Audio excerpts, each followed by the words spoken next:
Assalamualaikum warahmatullahi wabarakatuh. Perkenalkan, nama saya Iksan Mandafinisi dengan NIM 2330304016. Akan menjelaskan jawaban UAS SPI. Sejarah perpustakaan Islam. 1. Jelaskan tokoh-tokoh perpustakaan Islam di timur dan di barat. A. Abdul As-Salam Ibnu Al-Hasan Ibnu Muhammad Al-Basir, pustakawan dan manajer administrasi perpustakaan dari Al-Qutlub di Baghdad. Ia seorang pakar humania dan ahli berbagai cabang pengetahuan. B. Khalid bin Yazid, salah satu khalifah era Umayyah yang gemar mengoleksi buku. Modifikasi sang khalifah menekuni hobi ini pada awalnya adalah dalam rangka menghibur diri karena tidak memperoleh kekuasaan. Yang C. Khalifah Al-Mansur disebut sebagai pencetus perpustakaan di dunia Islam. Ia tercatat pernah mendirikan sebuah institusi terjemah di kota Baghdad. Yang D. Sal Ibnu Harun, seorang nasionalis serta ahli Pahlavi yang ditunjuk untuk menjadi kepala perpustakaan Bait Al-Hikmah. Yang E.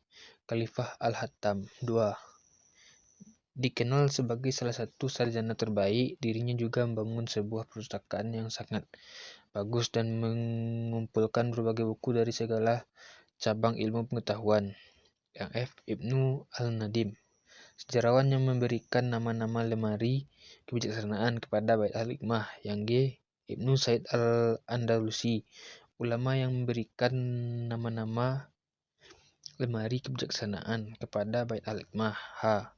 George Abraham Makdisi, seorang ilmuwan muslim yang mencatat nama Al-Salam Ibnu Al-Hasan Ibnu Muhammad Al-Basri dalam Cita Humanisme Islam. Yang I. Philip Kahiti, sejarawan yang mengenal sejak masa itu masjid berfungsi sebagai tempat menyimpan buku.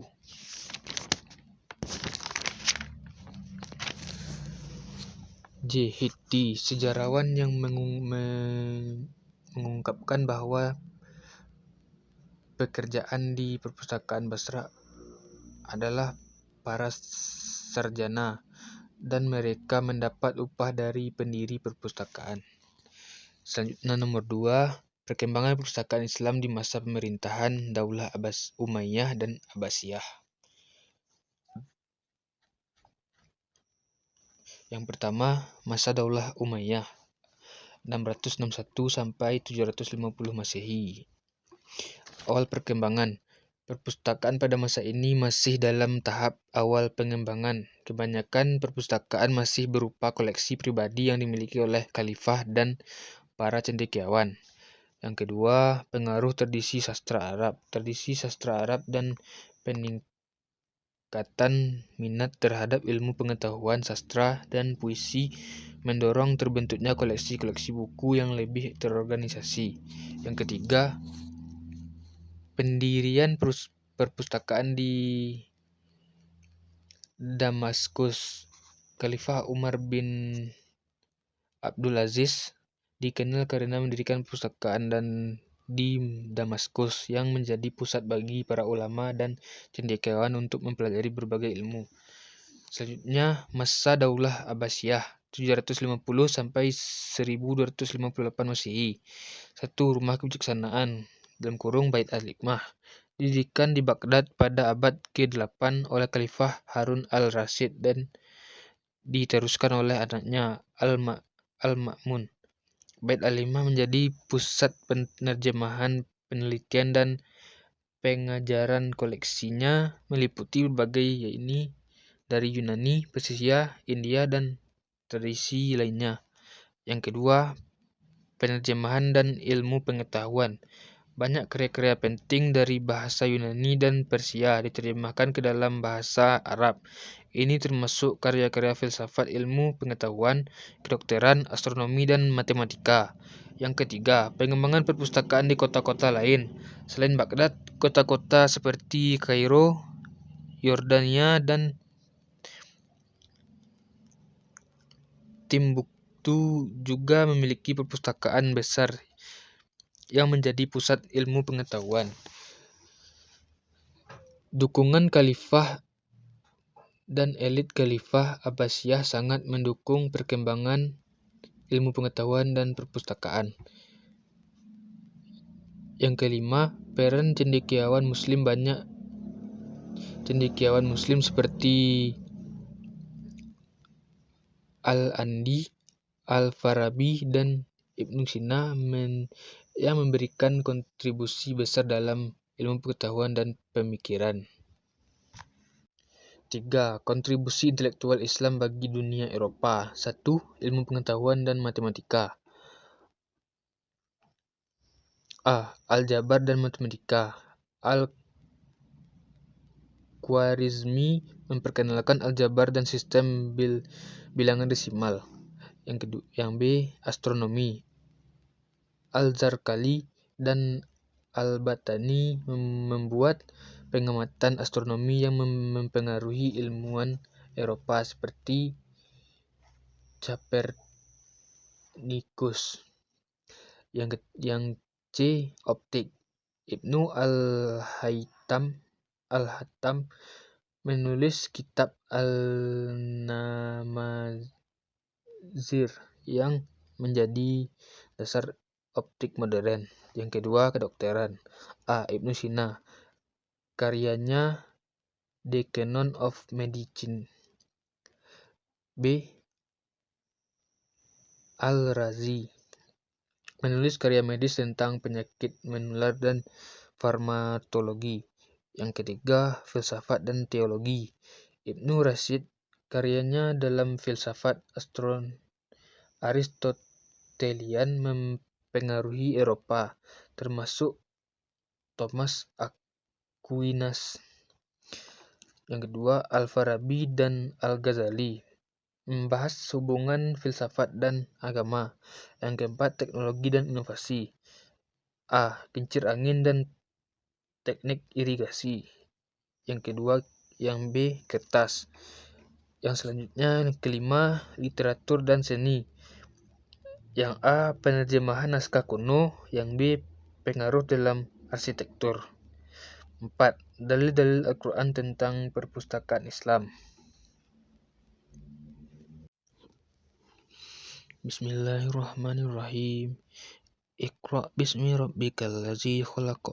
Khalaqal insana min 'alaq. Iqra wa rabbukal akram. Allazi 'allama bil qalam. 'Allamal insana ma lam ya'lam. Bismillahirrahmanirrahim. Iqra bismi rabbikal ladzi khalaq. Khalaqal insana min 'alaq. Iqra wa rabbukal akram. Allazi 'allama bil qalam. 'Allamal insana ma lam ya'lam. Yang artinya, bacalah dengan menyebut nama Tuhan yang menciptakanmu. Dialah menciptakan manusia dari segumpal darah.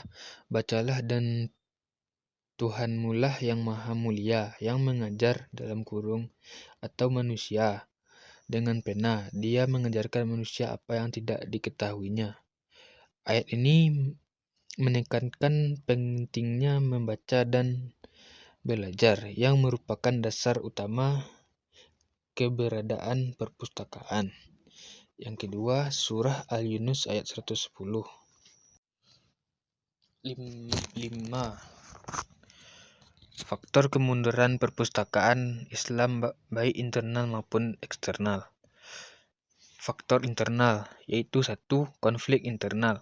Konflik politik dan propaganda yang mempengaruhi nasib perpustakaan, penghancuran dan pembakaran buku yang dianggap berhubungan dengan propaganda oleh penguasaan. Yang kedua, kemunduran kerajaan Islam. Akibat dari konflik politik antar umat Islam, kerajaan yang merupakan penopang utama berkelanjutan koleksi perpustakaan harus berakhir dengan ketidakberdayaan. Yang ketiga, pencurian koleksi. Pencurian koleksi perpustakaan oleh pengunjung dan petugas sendiri untuk dijual. Yang keempat, persoalan pribadi atau keluarga menjadi faktor kemunduran perpustakaan, terutama pada perpustakaan dalam kurung khusus atau pribadi. Faktor internal yaitu 1. Invasi Mongol dari luar.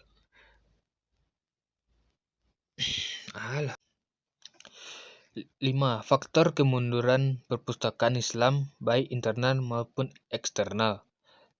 Faktor internal. 1. Konflik internal. Konflik politik dan propaganda yang mempengaruhi nasib perpustakaan, penghancuran dan pembakaran buku yang dianggap berhubungan dengan pemurtadan oleh penguasa. Yang kedua, kemunduran kerajaan-kerajaan Islam.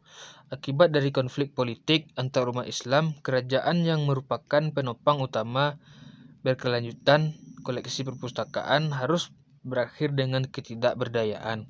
Yang ketiga, pencurian koleksi. Pencurian koleksi perpustakaan oleh pengunjung dan petugas sendiri untuk dijual. Yang keempat, persoalan pribadi atau keluarga menjadi faktor kemunduran perpustakaan, terutama pada perpustakaan khusus dan pribadi. Faktor eksternal. 1. Invasi dari luar. Serangan pasukan Mongol ke Baghdad dan runtuhnya Daulah Umayyah dan di Andalusia. Yang kedua, bencana dan wabah penyakit Black Death dan kelaparan. Yang ketiga, penghancuran perpustakaan, pemusnahan buku-buku ilmiah dan filsafat akibat serangan bangsa Mongol.